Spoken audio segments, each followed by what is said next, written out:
یا اور بھی کسی شکل میں برپا ہوتا ہے، یہ دراصل ہمارے ذہنی فسادات کا نتیجہ ہوا کرتے ہیں، ہمارے دلوں کے فساد کا نتیجہ ہے، ہمارے ذہنوں کی سوچ کے بدلاؤ کا نتیجہ ہے۔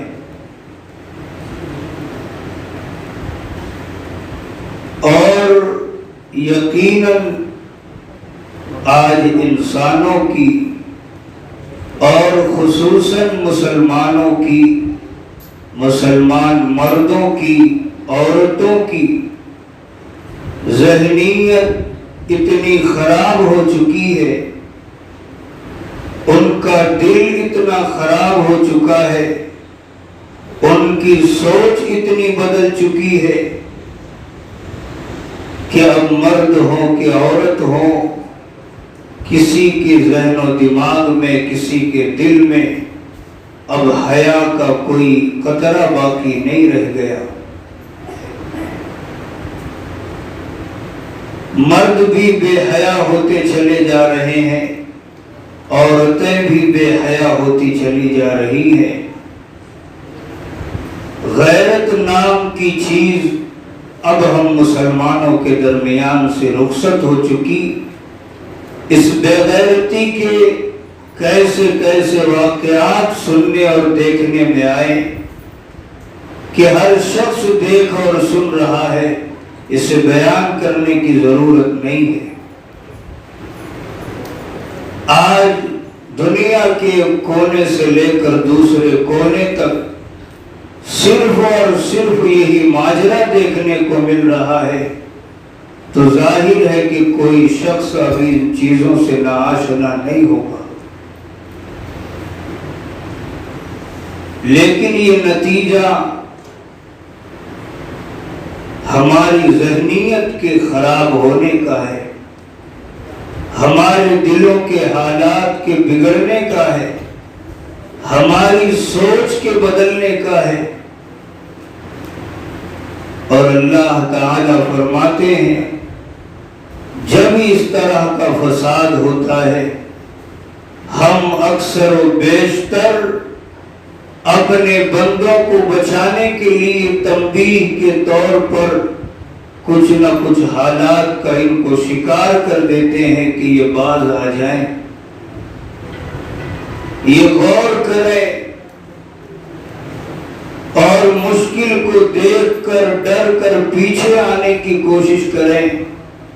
لیکن آج صورتحال یہ ہے کہ حالات پر حالات آنے کے باوجود انسان کچھ سوچتا نہیں، کچھ فکر نہیں اس کے اندر پیدا ہوتی کہ یہ حالات کیوں آ رہے ہیں۔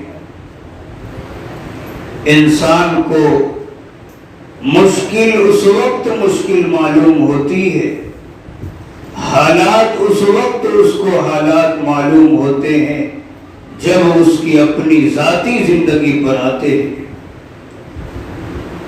اس کے کسی قبیلے میں آئی ہو، اس کے کسی خاندان والوں کے درمیان آئی ہو، یا ہمارے مذہبی اعتبار سے ہمارے دین اسلام پر حالات آئے ہوں، اس وقت ان کو ان حالات سے، اس مشکل سے کوئی لینا دینا نہیں ہوتا، انہیں کوئی پرواہ نہیں ہے کہ آج مسلمانوں کو نماز پڑھنے سے روکا جا رہا ہے، ان کے مدارس بند کیے جا رہے ہیں، ان کی مساجد منہدم کی جا رہی ہیں، ان کی زندگیاں آپ دیکھیں گے، ان کے گھروں کا ماحول دیکھیں گے، ان کی آنکھوں میں قطرہ بھی نہیں ہوگا آنسوؤں کا، ان کی پیشانی پر ایک پل بھی نہیں ہوگی کہ کیا حالات ہم پر آئے ہیں۔ لیکن اگر وہی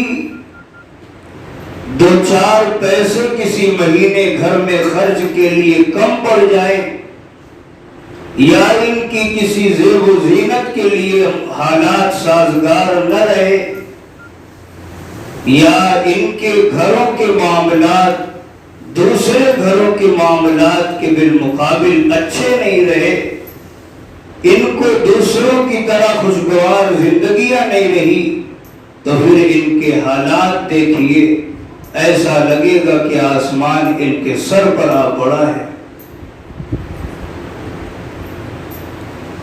تو دنیا میں چاہے کتنے بھی حالات آ جائیں، ان کو حالات نہیں معلوم ہوتے، لیکن ایک دن اپنی خواہشات کے لیے 100 روپیہ کم پڑ جائے، ان کی زبانیں ناشکری کے لیے کھل جایا کرتی ہیں، شوہروں سے لڑنا جھگڑنا ان کا شروع ہو جاتا ہے، گھر باہر لطیفے بحثیں ایک دوسرے کو کوسنا شروع ہو جاتا ہے۔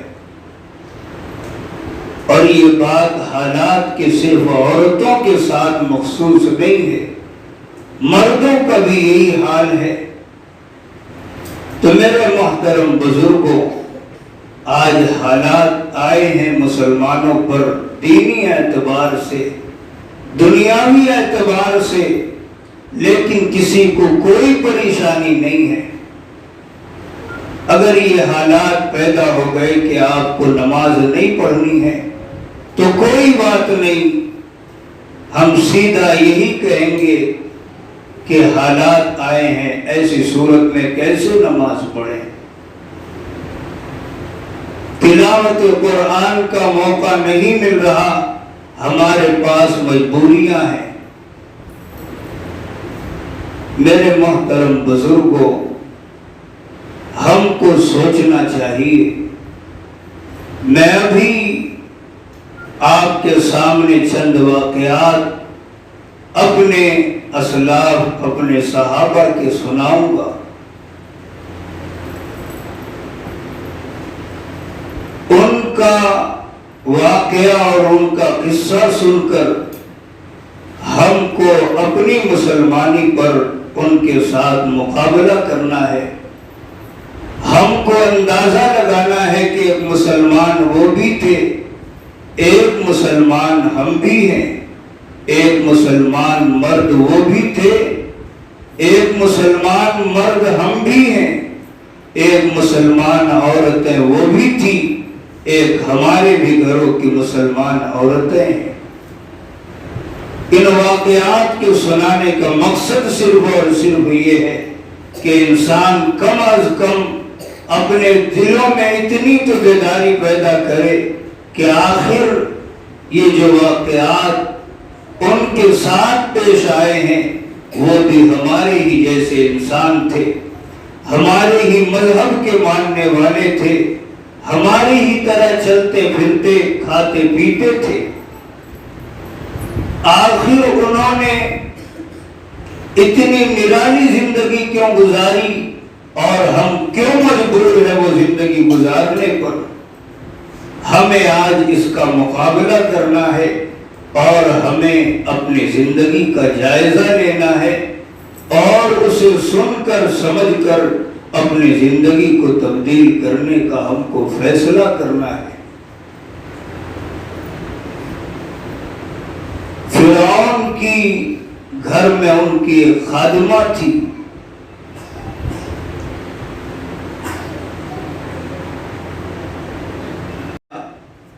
لیکن خدا کی وہ بندی جو اسلام لے آ چکی تھی، اپنے اسلام سے پیچھا ہٹنا گوارا نہیں کیا، بڑے دشوار دن اسے دیکھنے پڑے۔ مفسرین نے لکھا ہے کہ اس کے 2 بیٹے اور بیٹیاں تھیں، ایک 8 سال کی تھی اور ایک 8 مہینے کا۔ جب فرعون نے اس بادی اور غلام کو وہ کسی حال میں بھی نہیں مانی، تو اس نے ایک بڑے کڑاہے میں تیل کو گرمانا شروع کیا۔ کہا جاتا ہے کہ 2 دن 2 رات تک وہ تیل کھولتا رہا، پکتا رہا۔ اب ہم تصور کریں اس تیل کی گرمی کا عالم کیا ہوگا۔ آدھا گھنٹہ 15 منٹ تیل گرم ہو جائے تو اس میں ہاتھ ڈالنا دشوار ہو جاتا ہے۔ کسی انسان کے بدن پر چھلک آئے تو چھالے پر جایا کرتے ہیں اور انسان بے چین ہو جاتا ہے اس تکلیف کو لے کر، لیکن وہ تیل 2 دن 2 رات تک کھولتا رہا۔ اب فرعون اس وادی کو لے کر کھڑا ہوا اور کہا کہ دیکھ ابھی بھی تیرے پاس وقت ہے تو اسلام سے پھر جا، موسیٰ کے خدا پر ایمان لانا چھوڑ دے اور مجھ کو اپنا خدا تسلیم کر لے، میں تجھے بچا لوں گا۔ لیکن اس نے کہا کہ مجھے سب کچھ منظور ہے، یہ منظور نہیں ہے کہ اب میں موسیٰ کے خدا پر سے ایمان لانا چھوڑ دوں۔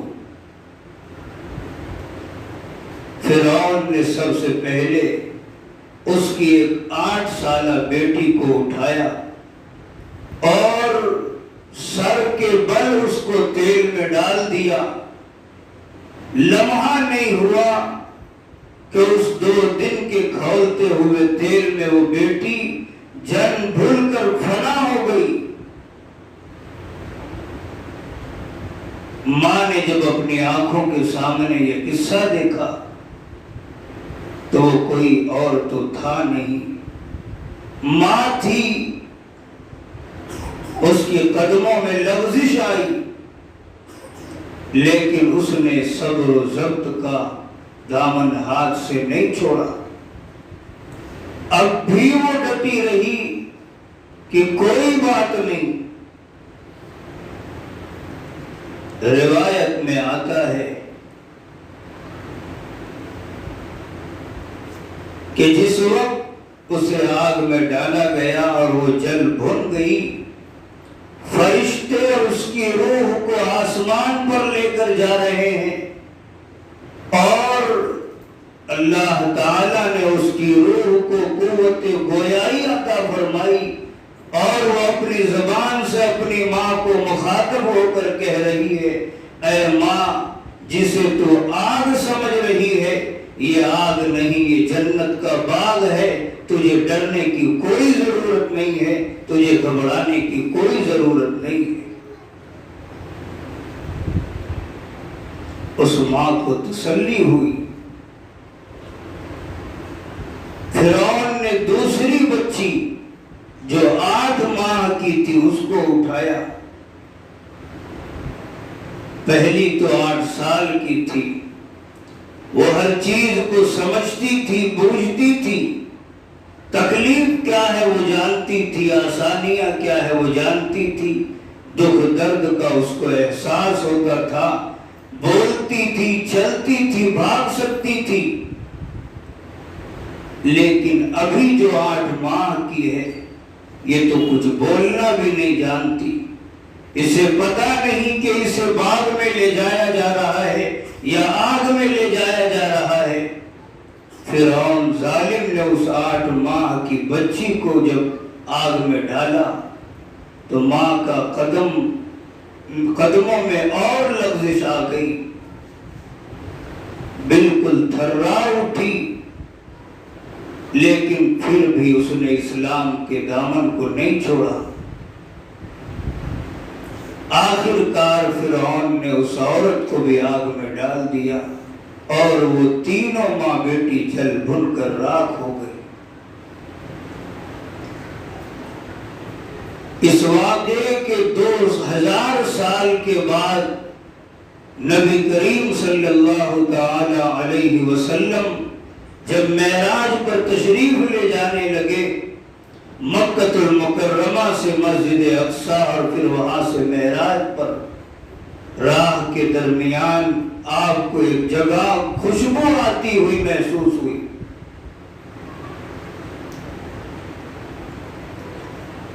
تو آپ صلی اللہ علیہ وسلم نے حضرت جبرائیل سے عرض کیا کہ اے جبرائیل، یہ کیسی خوشبو آ رہی ہے؟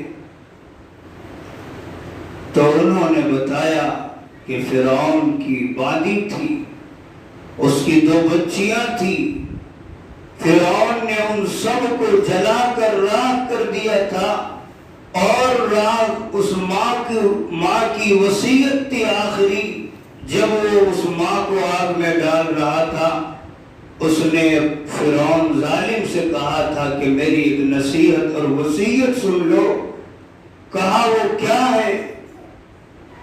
کہا کہ جب مجھے جلا کر راکھ کر دینا تو میری راکھ کو اور میری ہڈیوں کو ادھر ادھر پھینک مت دینا، بلکہ میری بیٹیوں کی راکھ اور ہڈیوں کو جمع کر کے ایک جگہ دفن کر دینا، میں کل قیامت میں اپنی بیٹیوں کے ساتھ اٹھ کر اللہ تعالیٰ کے دربار میں ایک مظلومانہ حال میں کھڑی ہوں گی۔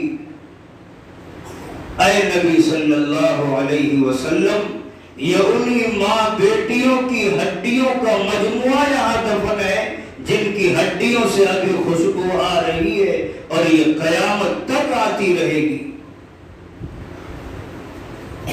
میرے محترم بزرگوں اور ماؤں بہنوں، آج ہمارے پاس بھی وہی اسلام ہے جو بعین ہی ان کے پاس تھا۔ جس نبی نے اسلام کی تعلیم ان کو لا کر دی تھی، ہمارے پاس بھی وہی تعلیم ہے۔ جس خدا کو ماننے کی انہوں نے دعوت دی تھی اور انہوں نے قبول کیا تھا، آج ہم بھی اسی خدا کے ماننے والے ہیں، لیکن آج ہماری زندگی ان کی زندگی میں زمین و آسمان کا فرق ہے۔ آج ہم تو اسلام کے احکام کو، اس کی تعلیمات کو صرف اپنی جان نہیں کہ ہماری جان جا رہی تھی اس لیے ہم نے نمازوں کو چھوڑ دیا، ہماری جان جا رہی تھی ہم نے تلاوت قرآن کو چھوڑ دیا، یا ہماری جان جا رہی تھی کہ ہم اس کام کو حرام کو کرنے پر مجبور تھے، ایسا نہیں ہے۔ آج ہماری اپنی خواہشات پر اسلام کی تعلیمات قربان ہو رہی ہیں، ہماری ایک معمولی سی سستیوں پر ہماری نمازیں قربان ہو رہی ہیں، معمولی سی کاہلیوں پر ہماری فجر ظہر چھوٹ رہی ہے، تلاوت قرآن چھوٹ رہی ہے، دیگر شریعت و سنت کے اعمال چھوٹ رہے ہیں، ہماری جانوں کی وجہ سے نہیں، ہماری خواہشات کی بنیاد پر۔ اب ہم اپنے مسلمانی کا جائزہ لیں اور اندازہ لگائیں کہ آخر وہ بھی ایک مسلمان تھے، ان کو کیا پڑی تھی، جبکہ اللہ تعالیٰ نے قرآن کریم میں یہ اعلان بھی کیا ہے، یہ اجازت بھی اپنے بندوں کو دی ہے، وَقَلْبُهُ مُطْمَئِنٌ بِالْإِيمَانِ، کہ جس بندے کا دل ایمان کی خاطر مطمئن ہو کہ یقیناً میرا دین اسلام اور ایمان یہ میرے لیے صد بہتر ہے۔ ایسے وقت میں اگر بندوں پر یہ حالات آ جائے کہ اسے کہا جائے کہ اپنے اسلام کو چھوڑ دے، اپنے ایمان سے باز آ جا، تو اسے شریعت اجازت دیتی ہے کہ اگر تیرا دل دین اسلام پر مطمئن ہے اور تو اپنی زبانوں سے یہ کہنے پر مجبور ہے کہ میں اسلام کو نہیں مانتی، تو شریعت اجازت دیتی ہے کہ اپنی زبان سے وہ یہ بات کہہ دے۔ تو فرعون کی اس وادی کو تو یہ اجازت تھی، اسے یہ حق تھا، لیکن اس نے اس اجازت کا بھی فائدہ نہیں اٹھایا۔ آج ہمارے ساتھ ایسے حالات تو نہیں ہیں کہ ہم اپنے گھروں میں نمازیں نہیں پڑھ سکتے، تلاوت نہیں کر سکتے، ہم اپنے بچیوں کی دینی تربیت نہیں کر سکتے۔ ہمارے ساتھ ابھی اللہ کا شکر ہے ایسے حالات نہیں ہیں، لیکن آج ہمارا حال اتنا برا ہے صرف اور صرف ہماری ذہنیت کے بدلنے پر، ہماری سوچوں کے بدلنے پر، ہماری خواہشات کی وجہ سے، یہ ساری سستیاں اور کاہلیوں کی وجہ سے آج ہم دین اسلام کو پسے پشت ڈال رہے ہیں۔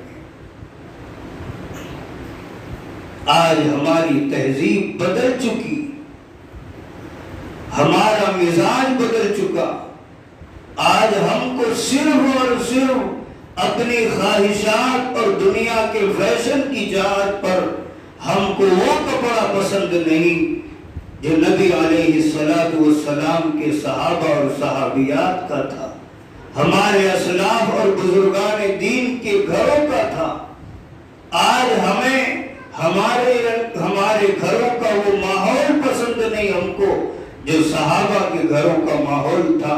کہنے کو ہمارے بھی گھر والے مسلمان ہیں، ہمارے بھی بچے کا نام محمد ہے، ہماری بھی بچیوں کا نام رقیہ ام کلثوم ہے، لیکن ذرا ہم ان مسلمانوں کی زندگی کو اور اپنی زندگی کو اٹھا کر موازنہ کریں اور مقابلہ کریں تو میرے محترم بزرگوں ایک طرح سے یہ ہوگا کہ کفار تو علانیہ ہمارے نبی کی تعلیم کو نہیں مانتے، اس کا الٹا کرتے ہیں، لیکن ہم مسلمان ان کافروں سے پیچھے ایک ذرہ بھی نہیں ہے۔ ہم جان کر اپنی نبی کو تعلیم کو پیچھے ڈال رہے ہیں، ہم جان کر نمازوں کو چھوڑ رہے ہیں، ہم جان کر تلاوت قرآن سے دور ہو رہے ہیں۔ میرے محترم بزرگوں، ظاہر الفساد فی البر والبحر، یہ جو آج نظام عالم میں بگاڑ پیدا ہوا ہے، یہ جو آج ہر شخص حالات کا سامنا کر رہا ہے، یہ ہمارے اپنے کرتوتوں کا، ہمارے ذہنی بگاڑ کا، ہمارے دلوں کے بگاڑ کا نتیجہ ہے۔ پھر فرعون کی بیوی حضرت آسیہ، جب انہوں نے دیکھا اپنی بادی اور اپنی خادمہ کو کہ وہ اتنا ڈٹی ہے اسلام پر اور موسیٰ کے خدا کو ماننے پر، تو اس کے دل میں یہ بات پیدا ہوئی کہ یقیناً وہی مذہب سچا ہے اور یقیناً موسیٰ کا خدا ہی ایک خدا ہے جو ماننے کے قابل ہے۔ حضرت آسیہ بھی اسلام لے آتی ہیں اور ایمان قبول کر لیتی ہیں، اور آپ کو معلوم ہے کہ وہ کون ہے، کس کے گھر کی بیوی ہے۔ آسیہ وہ ہے جو اب تک نرم و نازک گدوں پر رہا کرتی تھی، شاہانہ زندگی گزارتی تھی، کسی کی مجال نہیں تھی کوئی ان کو روک ٹوک سکے۔ لیکن جب اسلام لے آئی، ایمان لے آئی، فرعون کو پتہ چلا تو بڑا ڈرایا اور دھمکایا، نہیں مانی تو جیل کے حوالے کر دیا، پھر بھی نہیں مانی تو انہیں کہا کہ انہیں کچہری میں بلاؤ، ہاتھ باندھ کر مجرم بنا کر انہیں فرعون کے سامنے لایا گیا۔ یہ اس کی وہی بیوی ہے جو اب تک محل کی رانی تھی،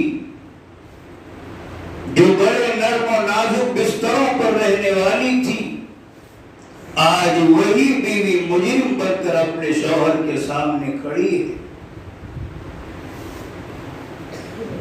اس وقت بھی فرعون کہتا ہے کہ ابھی بھی تو انکار کر دے تو میں تجھے چھوڑ دوں گا، میں تجھے معاف کر دوں گا، لیکن خدا کی اس بندی کے بھی دل میں اسلام کی اہمیت رچ بس گئی تھی، اس نے سمجھ لیا تھا کہ اسلام کیا دولت ہے اور ایمان کون سی دولت عظمیٰ ہے۔ اس نے کہا کہ نہیں، اب میں اس سے پیچھے ہٹنے والی نہیں ہوں۔ فرعون نے بڑا ہی ظلم اٹھایا، بڑی ہی سخت سزائیں دی۔ اس نے کہا کہ میں تجھے پھانسی پر چڑھا دوں گا، اور اس کی پھانسی آج کی دنیا والوں کی طرح نہیں تھی۔ وَفِرْعَوْنَ ذِي الْأَوْتَادِ، کینوں والے، میخوں والے، فرعون کے ساتھ یہ لقب اس کا لگا ہے۔ کہا جاتا ہے کہ ایک لکڑا زمین پر بچھایا گیا کھڑے صورت میں اور ایک آئے صورت میں، اس پر حضرت آسیہ کو لٹایا اور پھر کھیلا مار مار کے سر سے لے کر پیر تک ایک ہاتھ دوسرے ہاتھ ہر ہاتھ پر کیلا مار کر کے لکڑے کے ساتھ ان کے ہاتھ کو ان کے پورے جسم کو چپکا دیا۔ ہر طرف سے خون جاری ہے۔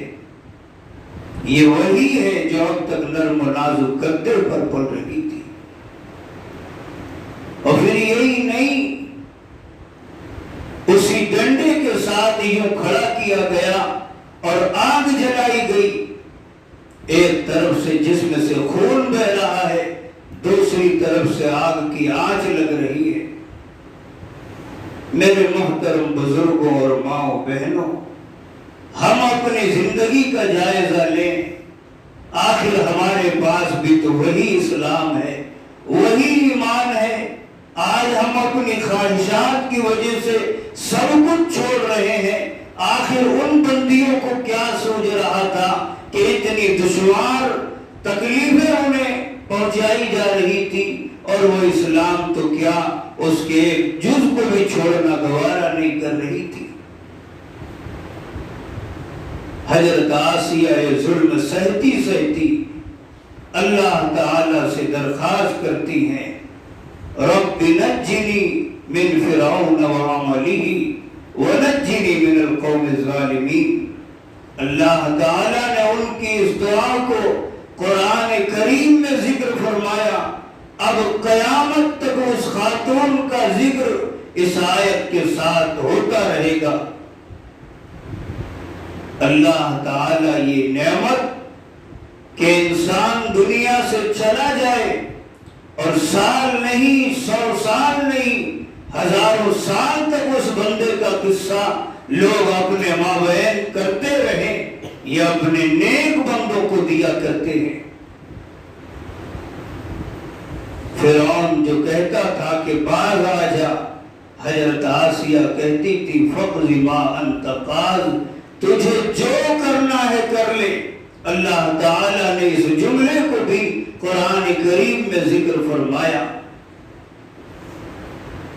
حضرت آسیہ نے اللہ تعالیٰ سے ایک درخواست کی تھی، اے پروردگار، مجھے جلد از جلد ان ظالموں کے ظلم سے نجات عطا فرما، اور مجھے جنت میں اپنے پڑوس میں جگہ عطا فرما، بہترین ساتھی ہم کو نصیب فرما۔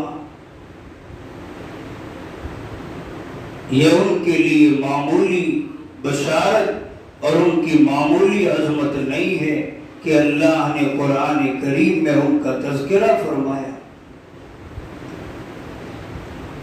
حضرت خدیجہ رضی اللہ تعالی عنہا کی وفات کا وقت ہے۔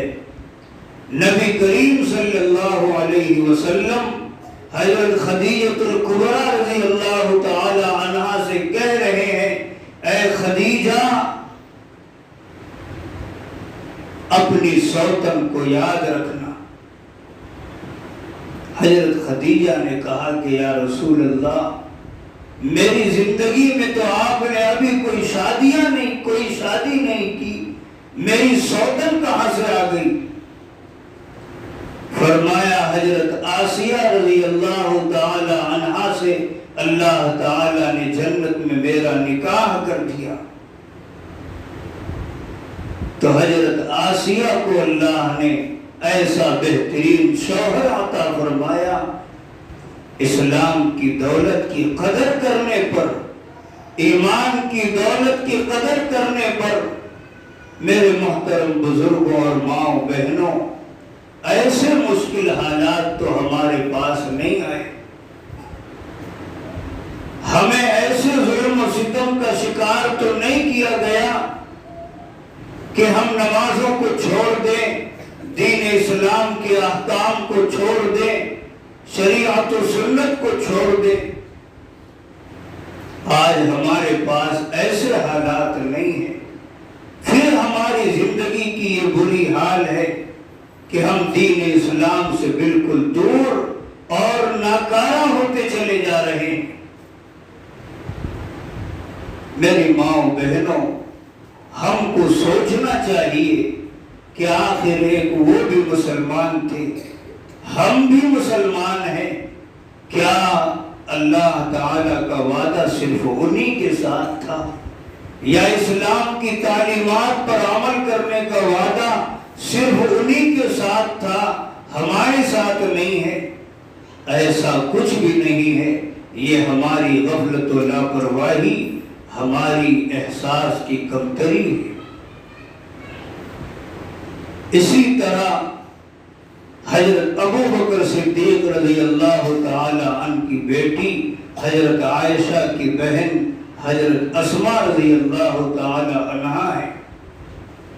جب نبی علیہ السلام مکہ مکرمہ کی زندگی اور مکہ مکرمہ کو چھوڑنے پر مجبور ہو کر حضرت عائشہ رضی اللہ تعالی عنہا کے والد ابو بکر صدیق رضی اللہ تعالی عنہ کو اپنے ساتھ لے کر ہجرت کرنے چلے گئے، اور وہاں پہنچ کر غار میں آپ نے پناہ لی تھی۔ اس وقت آپ کی بیٹی حضرت اسماء رضی اللہ تعالی عنہا آپ کو کھانا پہنچایا کرتی تھی اس غار میں۔ ایک دن جب وہ غار میں کھانا پہنچا کر آ رہی تھی، دوسرے دن جب گئی تو ان کی پیشانی پر زخم تھا اور بڑی مغموم اور رنجیدہ تھی۔ نبی علیہ السلام نے ان کا چہرہ دیکھا تو انہیں احساس ہو گیا کہ یہ بڑی غمگین معلوم ہوتی ہیں۔ آپ نے حضرت اسماء سے پوچھا کہ اسماء کیا بات ہے، بڑی رنجیدہ بڑی مغموم معلوم ہو رہی ہو؟ تو انہوں نے واقعہ سنایا کہ اے اللہ کے نبی صلی اللہ علیہ وسلم، کل میں جب آپ کو کھانا دے کر واپس آ رہی تھی، راستے میں ابو جہل ملا اور اس نے مجھے کہا کہ اے صدیق کی بیٹی، اے ابو بکر کی بیٹی، تجھے معلوم ہے تیرا باپ بھاگ کر کہاں گیا ہے، اور تجھے معلوم ہے تیرے پیغمبر بھاگ کر کہاں گئے ہیں؟ حضرت اسماء نے کہا کہ مجھے معلوم ہے۔ تو کہا کہ مجھے بتا دے ورنہ میں تجھے بہت مار ماروں گا۔ حضرت اسماء نے کہا کہ میں یہ نہیں بتا سکتی۔ تو پھر کہا کہ اے اللہ کے نبی، اسے اپنے بیٹے کی شہادت کی خبر سن کر اس کی پیشانی پر بل نہیں آیا اور ذرا بھی ٹھہری نہیں، قدم آگے بڑھائی۔ راستے میں ایک اور صحابی سے ملاقات ہوئی، پوچھتی ہے نبی علیہ السلام کا حال کیا ہے؟ اس نے بھی کہا کہ مجھے معلوم نہیں، اتنا ہے کہ تیرا شوہر شہید ہو گیا۔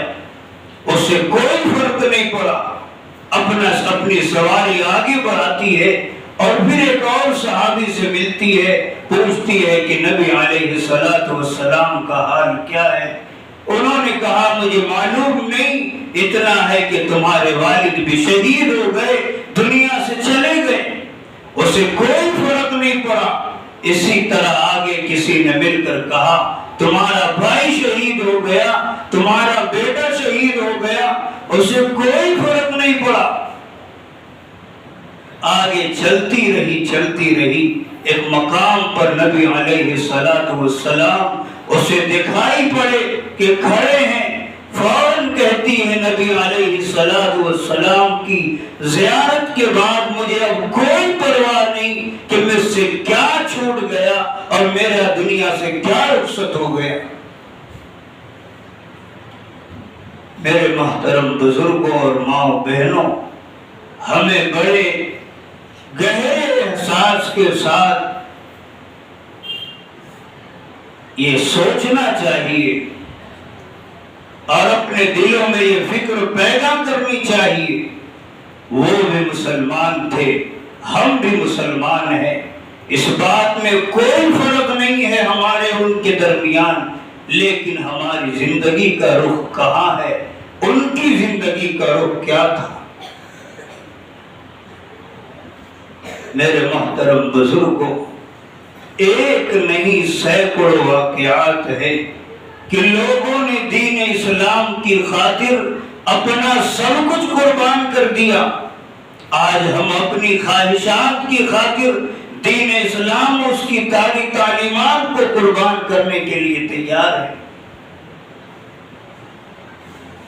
اللہ تعالی نے ہمیں ابھی وقت دیا ہے، موت زندگی کا کوئی بھروسہ نہیں ہے۔ انسان یہ ضروری نہیں کہ جس خواہشات کے پورا کرنے کی وہ محنتیں کر رہا ہے، ضروری ہے کہ وہ خواہشات اس کی پوری بھی ہو جائے۔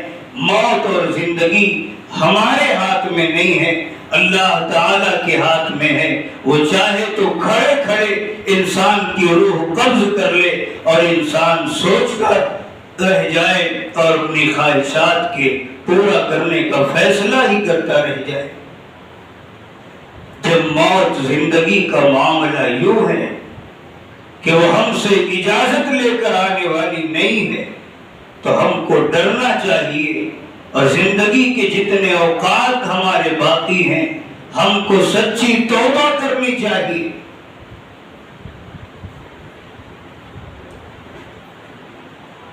ایک صحابی ہیں حضرت عبداللہ، اسلام لانے سے پہلے ان کے والد کا انتقال ہو چکا تھا، اپنے چچا کے پاس رہتے تھے،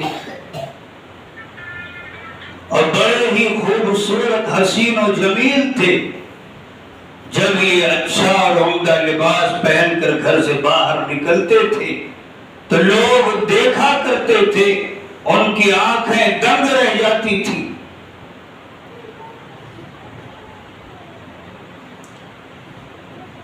ایک بار گھر سے نکلے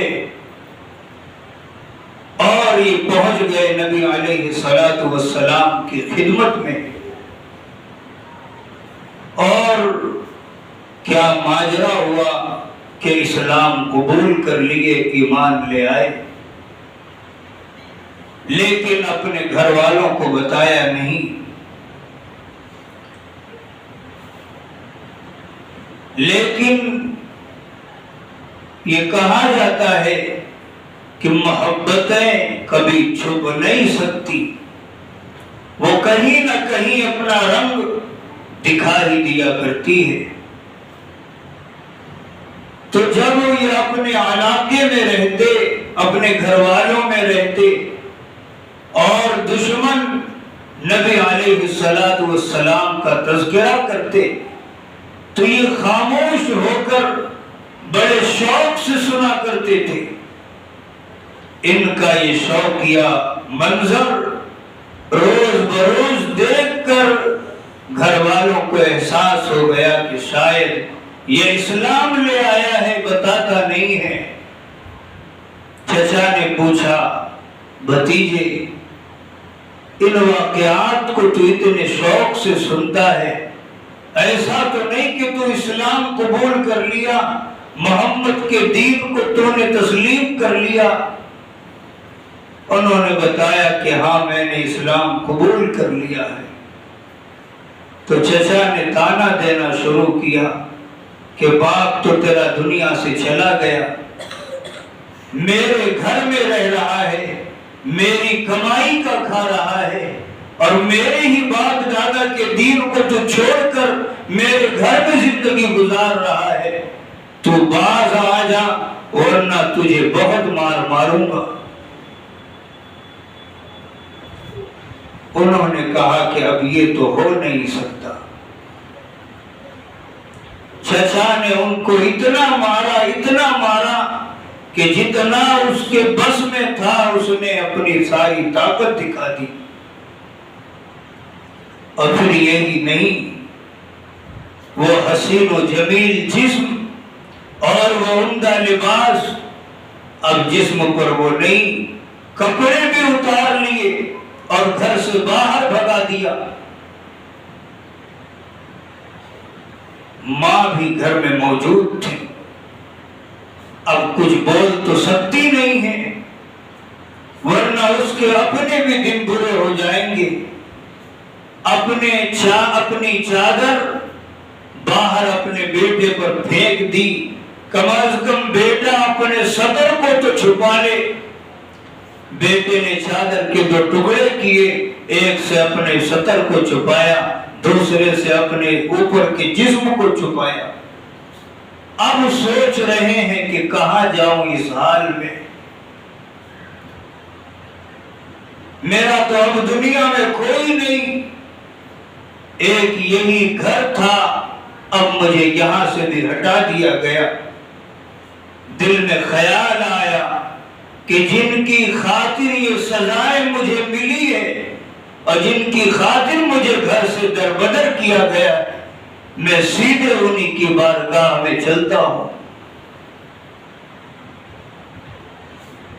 چنانچہ نبی علیہ الصلوۃ والسلام کی خدمت میں جانے لگے. جب قریب پہنچے، اللہ کے نبی صلی اللہ علیہ وسلم نے دور سے دیکھا. تو جب وہ قریب آئے تو ان سے پوچھا کہ عبداللہ، یہ تمہارا کیا حال ہے؟ تمہیں کیا ہو گیا؟ تو انہوں نے سارا قصہ سنایا. پھر نبی علیہ الصلوۃ والسلام نے فرمایا کہ اے عبداللہ، ٹھیک ہے، اب چلے آئے ہو تو یہی اصحاب صفہ کے ساتھ رہو، یہی دین حاصل کرو اور یہی پڑے رہو. ان کے دلوں میں اللہ تعالی کی محبت، اللہ تعالی کے ساتھ عشق اتنا زیادہ بڑھ چکا تھا. ظاہر ہے کہ کوئی بندہ اللہ تعالی کی خاطر اتنی بڑی قربانیاں دیں، اللہ تعالی اسے محروم کر دے، یہ ہو نہیں سکتا. ان کا عشق الہی میں یہ حال تھا کہ کبھی کبھی مدینہ مسجد نبوی میں بیٹھ کر زور کی آواز میں بے ساختہ بے اختیار اللہ اللہ پکار کر کہا کرتے تھے. حضرت عمر رضی اللہ تعالی عنہ جو بڑے نظم و انتظام والے آدمی تھے، جب انہوں نے حضرت عبداللہ کو دیکھا تو کہا کہ عبداللہ یہ کیا کرتے ہو؟ تمہیں دھیری آواز میں اللہ کا نام نہیں لیا جاتا، یہ کیا چیخو پکار کرتے ہو؟ نبی علیہ الصلوۃ والسلام نے فرمایا کہ عمر، عبداللہ جو کچھ کر رہا ہے پورے اخلاص کے ساتھ کر رہا ہے، اس لیے وہ جو کچھ کر رہا ہے اسے کرنے دو، اسے تم کچھ بھی نہ بولو. چند دن کے بعد کسی غزوے میں جانا ہوا. حضرت عبداللہ بھی نبی علیہ الصلوۃ والسلام کے ساتھ چلے. اب ان کا کوئی نہیں تھا سوائے نبی علیہ الصلوۃ والسلام کے، تو جہاں آپ رہتے وہیں وہ بھی رہتے تھے. غزوے میں جانے لگے، راستے میں بیمار پڑ گئے. نبی علیہ الصلوۃ والسلام کو اطلاع ملی. آپ حضرت عبداللہ کے خیمے میں آئے، دیکھا کہ حالت بڑی خراب ہے، شدید قسم کا بخار ان پر چڑھا ہے. آپ آئے اور بیٹھ گئے اور ان کے سر کو اپنی مانڈی پر رکھا، اپنے زانوں پر رکھا، اور اتنے میں ان کی روح پرواز کر گئی. نبی علیہ الصلوۃ والسلام نے اپنی چادر دی اور لوگوں صحابہ سے کہا انہیں نہلاؤ دھلاؤ اور کفن کے طور پر میری یہ چادر پہنا دو. پھر آپ نے نماز جنازہ پڑھائی۔ اب شریعت کا مسئلہ یہ ہے کہ دفنانے کے لیے اور قبر میں اتارنے کے لیے میت کا وہ آدمی جائے جو اس کا سب سے قریبی رشتہ دار ہو۔ حضرت عبداللہ کا تو اب کوئی تھا نہیں۔ نبی علیہ السلام نے کہا کہ میں قبر میں اتروں گا اور میں عبداللہ کی تدفین کروں گا۔ حضرت عمر رضی اللہ تعالی عنہ نے یہ منظر دیکھا تو ان پر وجد طاری ہو گیا۔ صحابہ نے پوچھا کہ اے عمر بن خطاب تم کو کیا ہو گیا؟ کہا کہ کاش آج حضرت عبداللہ کی لاش کے بجائے نبی علیہ السلام کے ہاتھوں میں میری لاش ہوتی تو میں کتنا خوش قسمت انسان ہوتا تھا۔ نبی علیہ السلام حضرت عمر رضی اللہ عنہ کو پوری زندگی اس کا غم رہا۔ نبی علیہ السلام نے حضرت عبداللہ کو قبر میں اتارا اور پھر اللہ تعالیٰ کی بارگاہ میں یہ عرض کیا کہ اے پروردگار میں عبداللہ سے راضی ہوں، تو بھی اس سے راضی ہو جا۔ نبی علیہ السلام نے انہیں دفن فرما دیا۔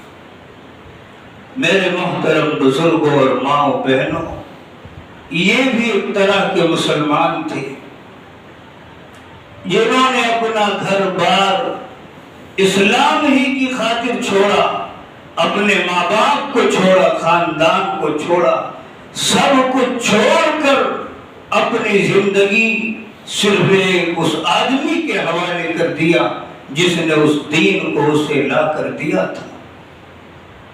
آج ہماری زندگی میں ان باتوں کا ایک قطرہ بھی نظر نہیں آتا، نہ ہمارے اندر عبادتوں کا ذوق شوق ہے، نہ شریعت و سنت پر مٹنے کے اور مرنے کے ہمارے دلوں میں کبھی جذبات ابھرتے ہیں، نہ ہمیں کبھی غصہ آتا ہے کہ ہماری نمازیں چھوٹ گئی، نہ ہم کو کبھی رنج ہوتا ہے کہ ہمیں دین اسلام کی وہ دولت نصیب نہیں ہوئی۔ ہمیں غم ہوتا ہے تو اس بات پر کہ ہماری فلاں خواہش پوری نہیں ہوئی، ہمیں ٹینشن ہوتا ہے تو اس بات پر کہ ہماری فلاں مراد پوری نہیں ہوئی، ہم بیماریوں کے جال میں پھنستے ہیں تو اس لیے کہ ہماری فلاں مرادیں نہیں ہوئی، فلاں مرادیں نہیں ہوئی۔ میرے محترم بزرگوں، آخر وہ بھی تو انسان تھے، ان کی خواہشات نہیں تھی کیا؟ ان کے اپنے دلوں کے جذبات نہیں تھے کیا؟ حضرت رابعہ بصریہ رضی اللہ رحمت اللہ علیہا، ان کی عبادت کے قصے بڑے مشہور و معروف ہیں۔ ایک بار ایک آدمی ان کے دروازے پر سے بھنا ہوا گوشت لے کر گزرا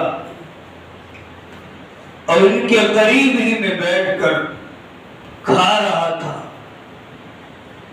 حضرت رابعہ بصریہ نے اسے دیکھا تو رونے لگی۔ اس آدمی نے دیکھا کہ اپنی دہلیز پر بیٹھے رو رہی ہیں، شاید انہیں بھوک لگی ہو اور یہ گوشت وہ بھی کھانا چاہتی ہو اس لیے رو رہی ہیں۔ پوچھا کہ تم بھی کھاؤ گے؟ کہا کہ نہیں، میں اس لیے نہیں رو رہی ہوں، کچھ اور وجہ ہے۔ کہنے لگا کیا وجہ ہے؟ کہنے لگا میں نے جب تمہارا یہ کہنے لگی کہ جب میں نے تمہارا یہ بھنا ہوا گوشت دیکھا تو میرے ذہنوں میں یہ بات آئی کہ آج ان جانوروں اور پرندوں کو جب بھونا جاتا ہے تو ان کو پہلے مار دیا جاتا ہے، ذبح کر دیا جاتا ہے، اب بھوننے میں ان کو کوئی تکلیف نہیں ہوتی۔ کل قیامت میں جب گنہگار انسانوں کو جہنم میں ڈالا جائے گا تو انہیں مار کر نہیں ڈالا جائے گا، انہیں یوں ہی زندہ جہنم میں پھینک دیا جائے گا، فرشتے انہیں زندہ آگ میں لے جا کر بھونجیں گے۔ اس لیے اے بھائی، اگر تو آج بھنا ہوا گوشت پسند کر رہا ہے لیکن اپنی زندگی کے بھی بارے میں سوچ، تیری زندگی کیسی گزر رہی ہے؟ گنہگاری کی زندگی تو نہیں گزر رہی، نافرمانی کی زندگی تو نہیں گزر رہی، ورنہ کل قیامت میں فرشتے تجھے زندہ جہنم میں لے جا کر بھونجیں گے جو تو برداشت نہیں کر سکتا۔ ہم کو چاہیے، اسی لیے کہا جاتا ہے ایسی مجلسوں میں جب بھی آنے جانے کا موقع ملے ہمیں ضرور شرکت کرنی چاہیے اور پھر دینی کتابوں کا مطالعہ بھی کرنا چاہیے۔ ایسے لوگوں کی صحبتوں میں ایسے لوگوں کو اپنا ساتھی ہم کو بنانا چاہیے جن کے دلوں میں اس طرح کی فکریں ہوں، جن کے دلوں میں اس طرح کے جذبات ہوں۔ اور ظاہر سی بات ہے کہ وہ مجلسیں بہت ہی کم ہے دنیا میں، ورنہ دنیا کے تذکروں کی مجلسیں تو ہر گھر میں، لیکن جہاں دین کا تذکرہ ہو، آخرت کا تذکرہ ہو، انسان کو ابھارنے والی باتوں کا تذکرہ ہو، ایسی محفلیں تو ایک علاقے نہیں نہ جانے کئی علاقے چھوڑ چھوڑ کر آپ کو ملیں گے۔ اس لیے میرے محترم بزرگوں اور ماؤں بہنوں، ہم کو چاہیے کہ اپنی زندگی کو بدلنے کی کوشش کریں، اپنی کاہلیاں سستیاں ہم دور کریں اور مذہب اسلام پر مر مٹنے کے لیے ہم تیار ہوں، نبی علیہ السلام کی سنتوں پر مر مٹنے کے لیے تیار ہوں۔ آج ہمارے لیے حالات بہتر ہے، آج ہم نماز پڑھنا چاہیں تو پڑھ سکتے ہیں، تلاوت قرآن کرنا چاہیں تو کر سکتے ہیں، اپنی زندگی کے سارے معاملات ابھی ہم شریعت و سنت کے مطابق کرنا چاہیں تو کر سکتے ہیں، اور اگر نہیں کیا خدا نہ کرے کہ ایسا دن آئے کہ پھر چاہیں گے بھی تو نہیں کر سکیں گے۔ اللہ تعالیٰ سے دعا کریں اللہ ہمیں کہنے سننے سے زیادہ عمل کی توفیق عطا فرمائے، آمین وما علینا الا۔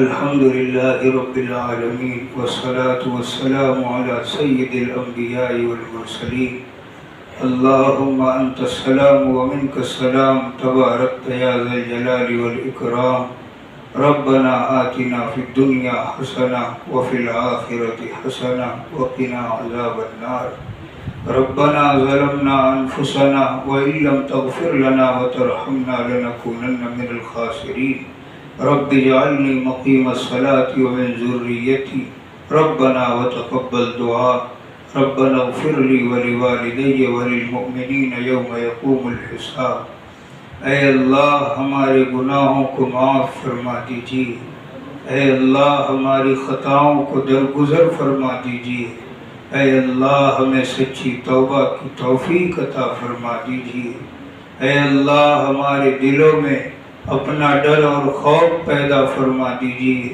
اپنی محبت پیدا فرما دیجیے، اے اللہ ہمارے دلوں میں اپنی اطاعت و فرما برداری کے وہ جذبات پیدا فرمائیے جو ہمارے صحابہ کے دلوں میں آپ نے پیدا فرمایا تھا، جو ہمارے صحابیات کے دلوں میں پیدا فرمایا تھا، جو ہمارے اسلاف اور بزرگان دین کے دلوں میں پیدا فرمایا تھا۔ اے اللہ ہمارے بھی دلوں میں اطاعت و فرما برداری کے وہ جذبات پیدا فرما دیجیے۔